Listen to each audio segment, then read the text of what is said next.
The 39 Steps by John Buchan. Read by Adrian Pretzelis. Chapter 3. The Adventure of the Literary Innkeeper. I had a solemn time travelling north that day. It was fine May weather, with the hawthorn flowering on every edge, and I asked myself why, when I was still a free man, I had stayed on in London and not got the good of this heavenly country. I didn't dare face the restaurant car, but I got a luncheon basket at Leeds and shared it with the fat woman. Also I got the morning's papers, with news about starters for the Derby and the beginning of the cricket season, and some paragraphs about how Balkan affairs were settling down and a British squadron was going to Kiel. When I had done with them, I got out Scudder's little black pocket-book and studied it. It was pretty well filled with jottings, chiefly figures, though now and then a name was printed in. For example, I found the word Hofgaard, Luneville, and avocado pretty often, and especially the word Pavia. Now, I was certain that Scudder never did anything without a reason, and I was pretty sure that there was a cipher in all this. That is a subject which has always interested me, and I did a bit of it myself once as intelligence officer at Delagoa Bay during the Boer War. I have a head for things like chess and puzzles, and I used to reckon myself pretty good at finding out ciphers.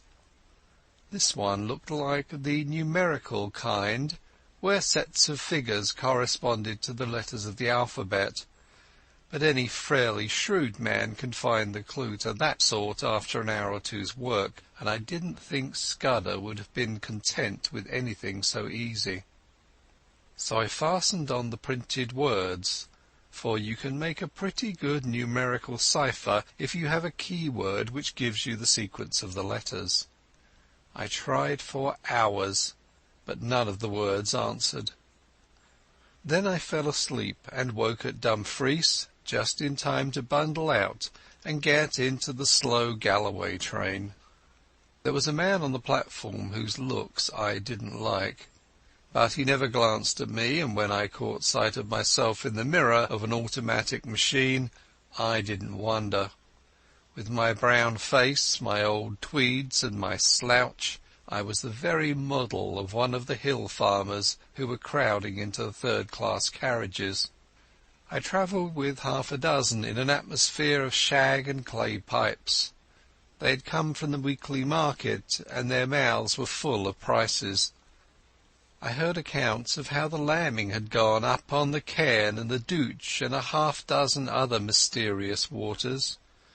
Above half the men had lunched heavily and were highly flavoured with whisky, but they took no notice of me. We rumbled slowly into a land of little wooded glens, and then to a great wide moorland place, gleaming with lochs and high blue hills showing northwards. About 5 o'clock the carriage had emptied, and I was left alone, as I'd hoped. I got out at the next station, a little place whose name I scarcely noted, set right in the heart of a bog. It reminded me of one of those forgotten little stations in the Karoo. An old station-master was digging in his garden, and with his spade over his shoulder sauntered to the train, took charge of a parcel, and went back to his potatoes. A child of 10 received my ticket, and I emerged on a white road that straggled over the brown moor. It was a gorgeous spring evening, with every hill showing as clear as a cut amethyst. The air had the queer rooty smell of bogs, but it was as fresh as mid-ocean, and it had the strangest effect on my spirits. I actually felt light-hearted. I might have been a boy out for a spring holiday tramp, instead of a man of 37 very much wanted by the police. I felt just as I used to feel when I was starting for a big trek on a frosty morning on the high veldt. If you believe me, I swung along that road whistling. There was no plan of campaign in my head, only just to go on and on in this blessed, honest-smelling hill country, for every mile put me in better humour with myself. In a roadside planting I cut a walking stick of hazel, and presently struck off the highway by a bypath which followed the glen of a brawling stream. I reckoned that I was still far ahead of any pursuit, and for that night might please myself. It was some hours since I had tasted food, and I was getting very hungry when I came to a herd cottage set in a nook beside a waterfall. A brown-faced woman was standing by the door, and greeted me with the kindly shyness of moorland places. When I asked for a night's lodging, she said I was welcome to the bed in the loft, and very soon she set before me a hearty meal of ham and eggs, scones, and thick sweet milk. At the darkening her man came in from the hills, a lean giant who in one step covered as much ground as 3 paces of ordinary mortals. They asked no questions, for they had the perfect breeding of all dwellers in the wilds, but I could see that they set me down as some kind of dealer, and I took some trouble to confirm their view.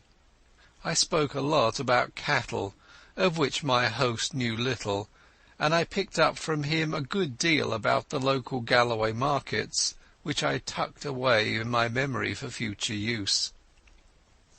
At 10 I was nodding in my chair, and the bed in the loft received a weary man who never opened his eyes till 5 o'clock set the little homesteader going once more. They refused any payment, and by 6 I had breakfasted and was striding southwards again. My notion was to return to the railway line a station or 2 further on than the place where I had alighted yesterday, and to double back. I reckon that was the safest way, for the police would naturally assume that I was always making further from London in the direction of some western port. I thought I had still a good bit of a start, for, as I reasoned, it would take some hours to fix the blame on me, and several more to identify the fellow who got on board the train at St. Pancras. It was the same jolly, clear spring weather, and I simply could not contrive to feel careworn. Indeed, I was in better spirits than I had been for months. Over the long ridge of moorland I took my road, skirting the side of a high hill which the herd had called Cairnsmore of Fleet. Nestling curlews and plovers were crying everywhere, and the links of green pasture by the streams were dotted with young lambs. All the slackness of the past months was slipping from my bones, and I stepped out like a 4-year-old. By and by I came to a swell of moorland, which dipped to the vale of a little river, and a mile away in the heather I saw the smoke of a train. The station, when I reached it, proved to be ideal for my purpose. The moor surged up around it, and left room only for the single line, a slender siding, a waiting-room, an office, the station-master's cottage, and a tiny yard of gooseberries and sweet william. There seemed no road to it from anywhere, and to increase the desolation the waves of a tarn lapped on their grey granite beach half a mile away.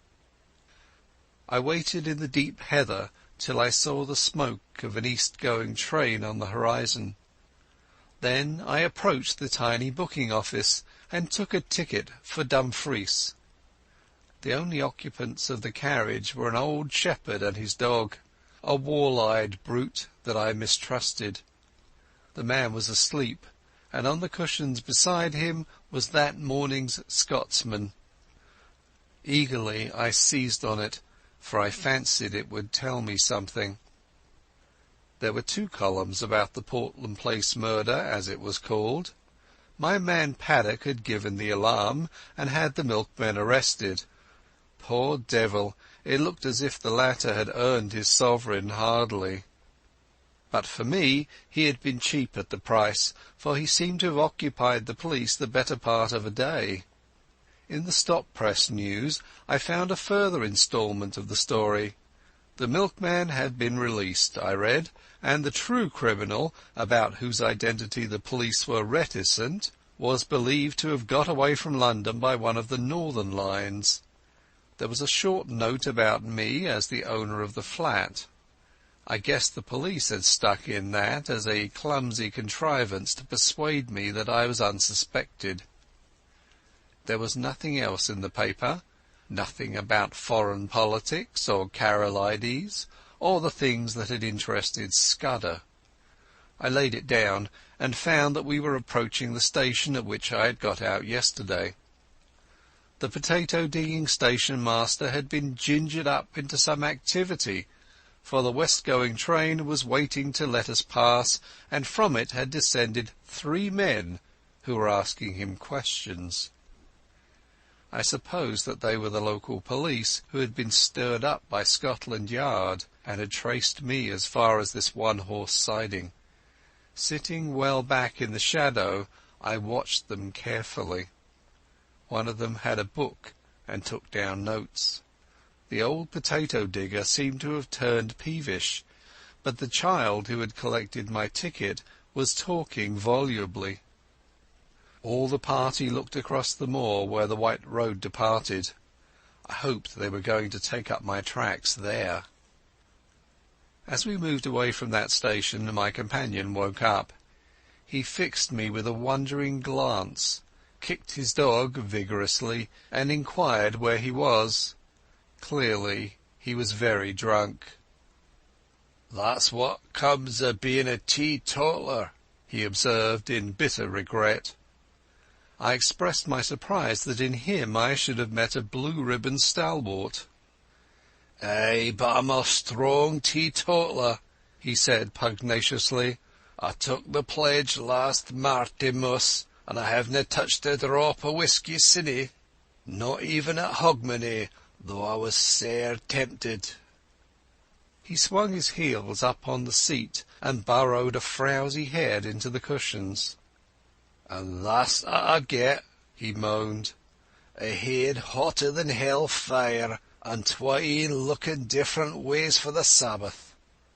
"What did it?" I asked. "A drink they ca' brandy. Being a teetotaler, I kept off the whisky, but I was nipping a day yestereen at this brandy, and I doot I'll no be well for a fortnicht." His voice died away into a stutter, and sleep once more laid its heavy hand on him. My plan had been to get out at some station down the line, but the train suddenly gave me a better chance, for it came to a standstill at the end of a culvert which spanned a brawling porter-coloured river. I looked out and saw that every carriage window was closed, and no human figure appeared on the landscape.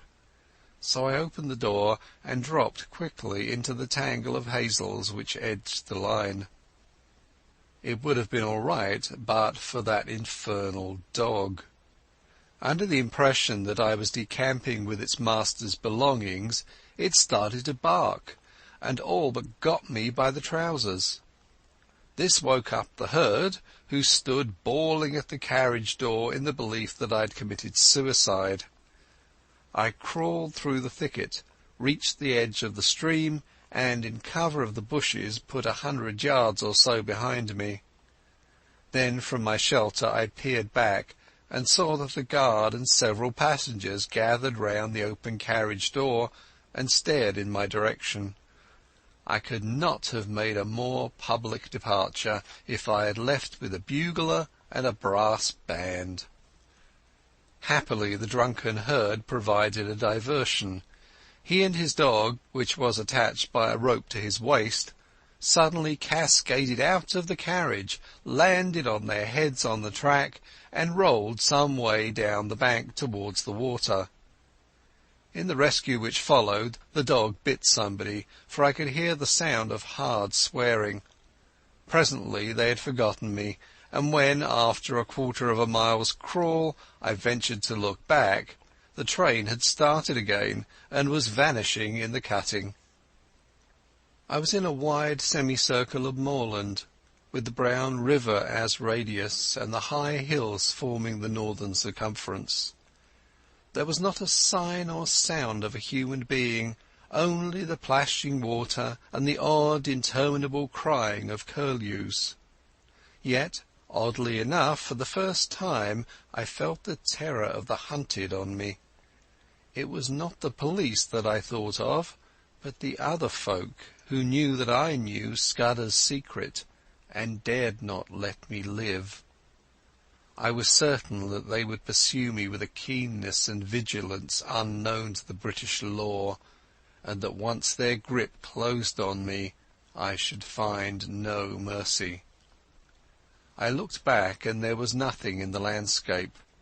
The sun glinted on the metals of the line and the wet stones in the stream, and you could not have found a more peaceful sight in the world.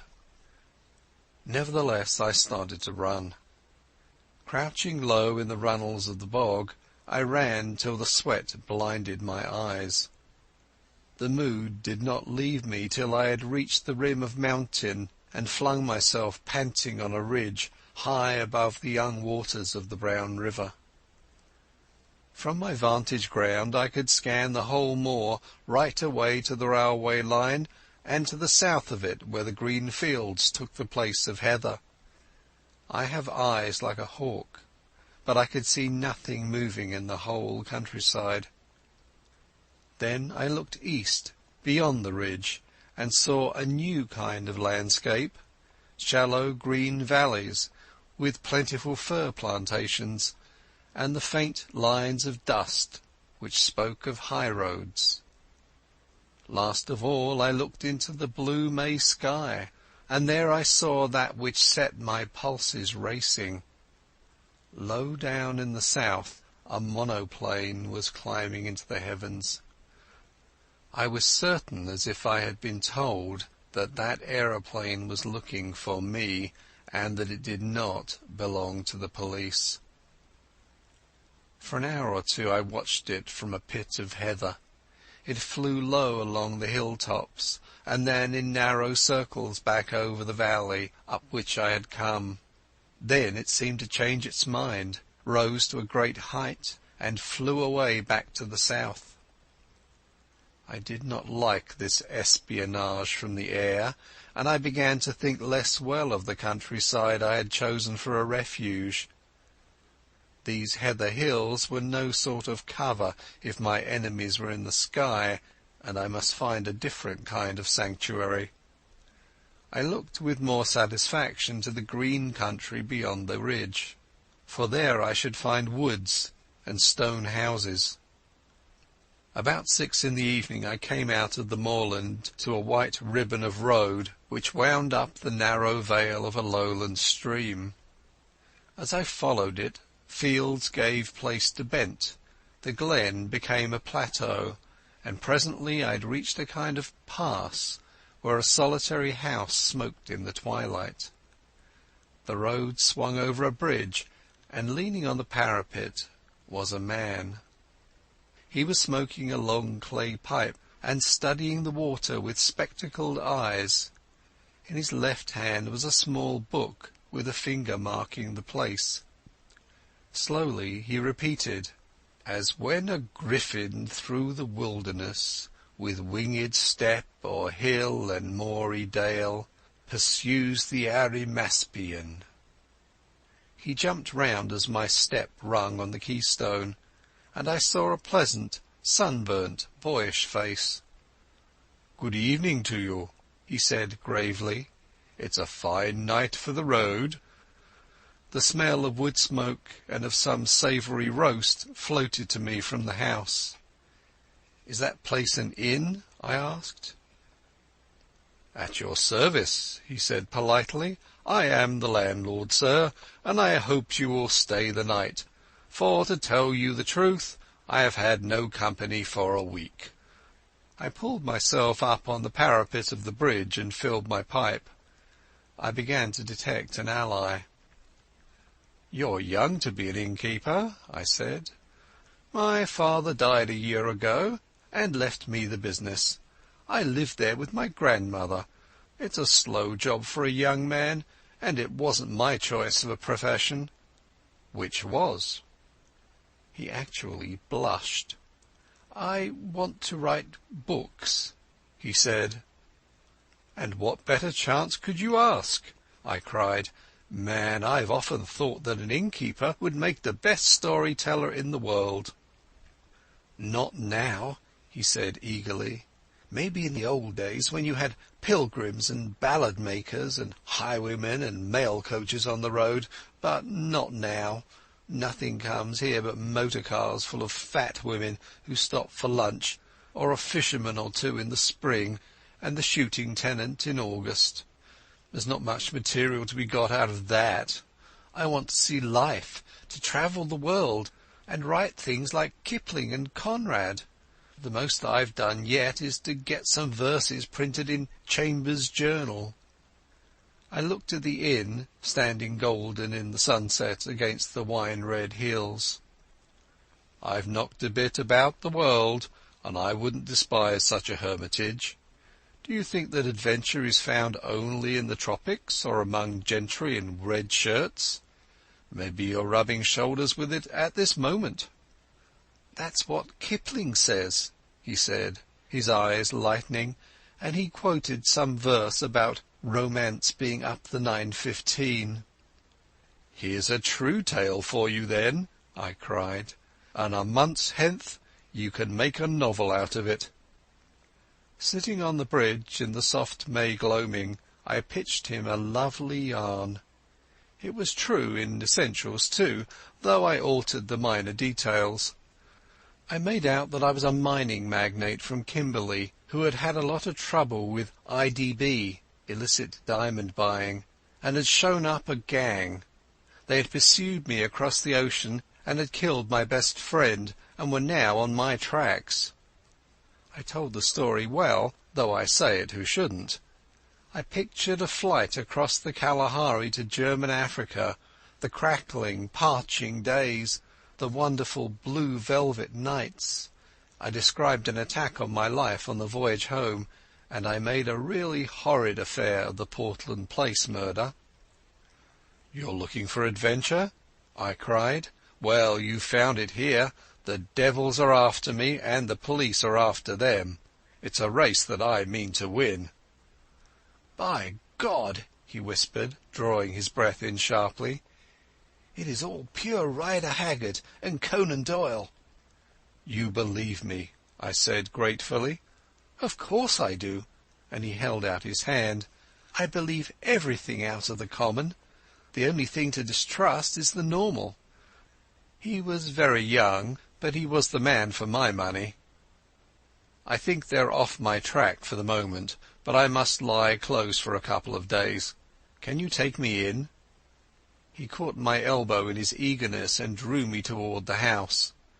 "You can lie as snug here as if you were in a moss-hole. I'll see that nobody blabs either. And you'll give me some more material about your adventures?" As I entered the inn porch I heard from far off the beat of an engine. There, silhouetted against the dusky west, was my friend, the monoplane. He gave me a room at the back of the house with a fine outlook over the plateau, and made me free of his own study, which was stacked with cheap editions of his favourite authors. I never saw the grandmother, so I guessed she was bedridden. An old woman named Margit brought me my meals, and the innkeeper was around me at all hours. I wanted some time to myself, so I invented a job for him. He had a motor bicycle, and I set him off next morning for the daily paper, which usually arrived with the post in the late afternoon. I told him to keep his eyes skinned, and to make note of any strange figures he saw, keeping a special sharp lookout for motors and aeroplanes. Then I sat down in real earnest to Scudder's notebook. He came back at midday with the Scotsman. There was nothing in it except some further evidence of Paddock and the milkman, and a repetition of yesterday's statement that the murderer had gone north. But there was a long article, reprinted from the Times, about Karolides and the state of affairs in the Balkans, though there was no mention of any visit to England. I got rid of the innkeeper for the afternoon, for I was getting very warm in my search for the cipher. As I told you, it was a numerical cipher, and by an elaborate system of experiments I had pretty well discovered what were the nulls and stops. The trouble was the key word, and when I thought of the odd million words he might have used, I felt pretty hopeless. But about 3 o'clock I had a sudden inspiration. The name Julia Czechenyi flashed across my memory. Scudder had said it was the key to the Karolides business, and it occurred to me to try it on his cipher. It worked.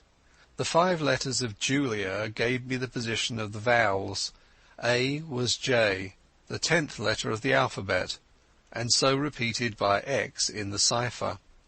E was U, XXI, and so on. Czechenyi gave me the numerals for the principal consonants. I scribbled that scheme on a bit of paper and sat down to read Scudder's pages. In half an hour I was reading with a whitish face and fingers that drummed on the table. I glanced out of the window and saw a big touring car coming up the glen towards the inn. It drew up at the door, and there was the sound of people alighting. There seemed to be 2 of them, men in aquascutums and tweed caps. 10 minutes later the innkeeper slipped into the room, his eyes bright with excitement. "There's 2 chaps below looking for you," he whispered. "They're in the dining-room having whiskies and sodas. They asked about you, and said they'd hoped to meet you here.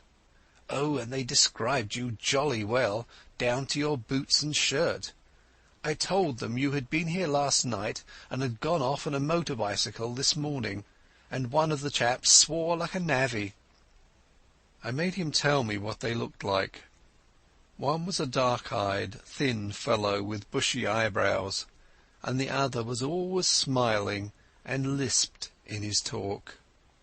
Neither was any kind of foreigner. On this my young friend was positive. I took a bit of paper and wrote these words in German as if they were part of a letter. Blackstone. Scudder had got on to this, but he could not act for a fortnight. I doubt if I can do any good now, especially as Karolides is uncertain about his plans, but if Mr. T advises, I will do the best I manufactured it rather neatly, so that it looked like a loose page of a private letter. Take this down and say it was found in my bedroom, and ask them to return it to me if they overtake me. 3 minutes later I heard the car begin to move, and peeping from behind the curtain caught sight of the 2 figures. One was slim, the other was sleek. That was the most I could make of my reconnaissance. The innkeeper appeared in great excitement. "Your paper woke them up," he said gleefully. "That dark fellow went as white as death and cursed like blazes, and the fat one whistled and looked ugly. They paid for their drinks with half a sovereign and wouldn't wait for change." "Now I'll tell you what I want you to do," I said. "Get on your bicycle and go off to Newton Stewart to the chief constable. Describe the 2 men, and say you suspect them of having something to do with the London murder. You can invent reasons. The 2 will come back, no fear. Not tonight, for they'll follow me 40 miles along the road, but first thing tomorrow morning. Tell the police to be here bright and early." He set off like a docile child while I worked at Scudder's notes. When he came back we dined together, and in common decency I had to let him pump me. I gave him a lot of stuff about lion hunts and the Matabele War, thinking all the while what tame business these were compared with this I was now engaged in. When he went to bed I sat up and finished Scudder. I smoked in a chair till daylight, for I could not sleep. About 8 next morning I witnessed the arrival of 2 constables and a sergeant. They put their car in a coach-house under the innkeeper's instructions and entered the house. 20 minutes later I saw from my window a second car come across the plateau from the opposite direction. It did not come up to the inn, but stopped 200 yards off in the shelter of a patch of wood. I noticed that its occupants carefully reversed it before leaving it. A minute or two later I heard their steps on the gravel outside the window. My plan had been to lie hid in my bedroom and see what happened. I had a notion that if I could bring the police and my other more dangerous pursuers together, something might work out of it to my advantage. But now I had a better idea. I scribbled a line of thanks to my host, opened the window, and dropped quietly into a gooseberry bush. Unobserved, I crossed the dyke, crawled down to the side of a tributary burn, and won the high road on the far side of the patch of trees. There stood the car, very spick and span in the morning sunlight, but with the dust on her which told of a long journey. I started her, jumped into the chauffeur's seat, and stole gently out onto the plateau. Almost at once the road dipped so that I lost sight of the inn, but the wind seemed to bring me the sound of angry voices. End of chapter 3